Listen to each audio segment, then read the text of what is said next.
This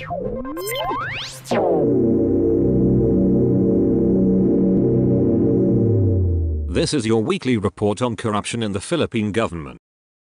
An incumbent barangay councilor of Ageo town in southern Cebu who was arrested on Monday for failing to submit his 2021 statement of assets, liabilities, and net worth has posted bail. Personnel from the Criminal Investigation and Detection Group Cebu Province Field Unit served the warrant for the arrest of Danilo Filomeno, 54, of Barangay Bogo. Filomeno, however, was released from jail at 10:04 am on Tuesday, November 15th, after he posted bail worth 30,000 pesos, said Police Corporal John Mark Cananigo of the Ageo Police Station. According to Police Major Nazareno Emir, chief of the CIDGPFU, the arrest of Filomeno happened after the barangay's treasurer, Anaid Davin, filed the complaint last the 20th of June 21. Filomeno was accused of violation of Section 28 in relation to Section 11 of Republic Act 6713 of the Code of Conduct and Ethical Standards for Public Officials and Employees.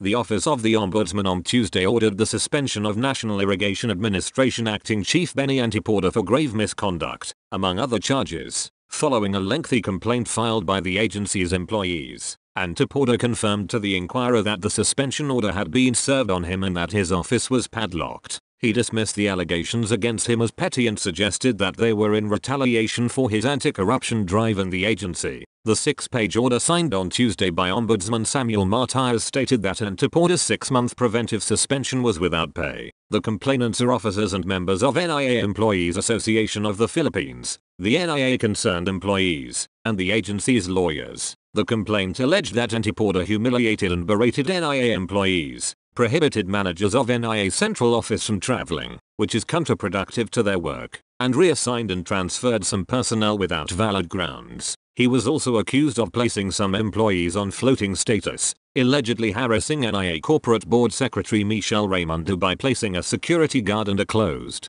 circuit television camera at the door of her office and locking her office, then turning off electricity at 5 p.m. and falsely accusing NIA Legal Services Chief Lloyd Allen Coodle of corruption and asking Coodle and other legal services members to retire or resign, or face charges. Antiporda was also alleged to have threatened employees with non-renewal of their appointments if they do not side with him or do not act in consonance with his policies. He allegedly made bootlicking as a basis for promotion, used flag ceremonies as an avenue for his bullying and fake news, and maligned employees through the media. These acts of respondent Antiporda, according to the complainants, allegedly created a chilling effect on NIA employees, the ombudsman said. After careful evaluation of the complaints records, the ombudsman said it found that his guilt was strong for committing grave misconduct, conduct prejudicial to the best interest of the service, and oppression, exposing him to possible removal from office.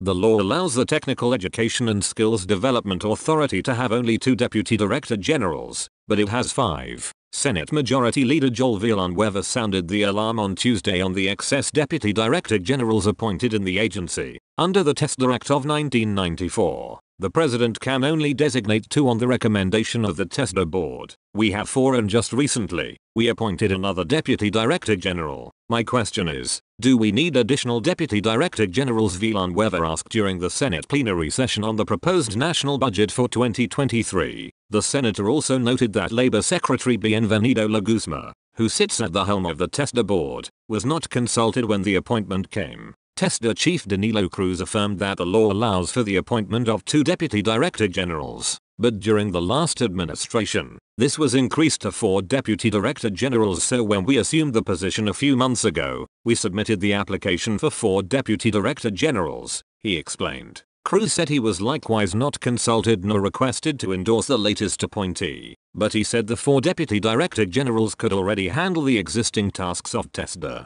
Having received the appointment of the 5th one, everybody can contribute to the job of TESDA, and right now, we're just thinking of designating him as Deputy Director General for a special concern, he noted. But Senate President Juan Miguel Zubiri further grilled the TESDA chief over the excessive appointment of Deputy Director Generals. You came up with 2 new items without amending the law. Therefore, you are in violation of the law, he said. In defense, Cruz said, this is happening to a lot of government institutions. The reasoning that it is being done by others should not be the right and legal reason. Zubiri said, just because it is being violated by other agencies, it should also be violated by TESDA. What we should do is clamp down on those other agencies as well.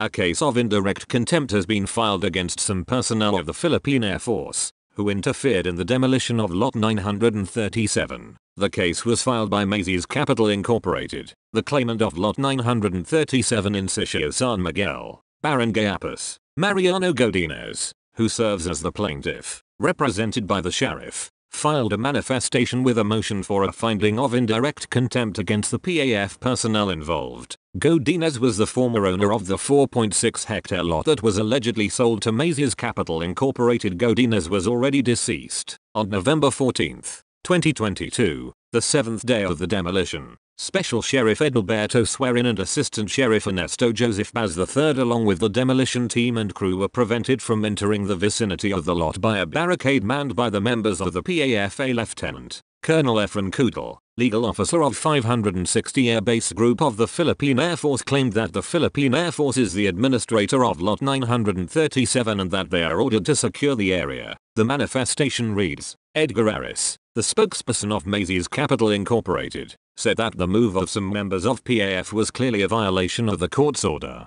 He added that although they claimed that they are the administrator of the lot, they have not shown any documents to prove their claim. Harris said that around 30 PAF personnel will be included in the case. Officials of the Department of Justice on Wednesday said they were unaware of the excavation that was going on inside the new Bilibid prison reservation until it was exposed by the officer in charge of the Bureau of Corrections last week. Solicitor General Minardo Guevara, who was Justice Secretary under the Duterte administration, said he also had absolutely no knowledge about this alleged excavation. The same being an operational matter, the Bucor probably did not find it necessary to inform, much less seek authorization from, the DOJ, he added. Bantag admitted to the same network a day after Katapang's interview that he had directed the excavation 6 months earlier near the eastern part of his official residence inside the NBP reservation. He said he had intended to build the deepest swimming pool at least in Metro Manila, which he planned to be used by many Bucor personnel who were scuba diving enthusiasts like him. Assistant Secretary Miko Clavano, the department's spokesperson, said they were not aware of the excavation prior to its discovery by Katapang. Not at all, he told the Inquirer. We were all surprised to see pictures and videos. Clavano said Katapang had been directed to investigate the excavation and submit a report. According to Katapang, part of the excavation was an unfinished tunnel, which was around 170 centimeters high at the entrance. He said the tunnel could extend to Muntinlupa's Poblacion River, and might be an escape route for inmates. Bucor records show that the agency awarded a project worth 994,000 pesos in July to a construction company based in Canaman, Camarines Sur, for the renovation of directors' quarters facilities. According to Katapang, they also found metal detectors at the excavation site, fueling speculations that officials of the previous prison administration were treasure hunting. Venancio Tesoro, a former superintendent of NBP, said there was an urban legend that Japanese soldiers buried treasures, including gold, at the NBP reservation during World War II. That's all for this week. I'll see you next week with more stories of corruption and foolishness within the Philippine government.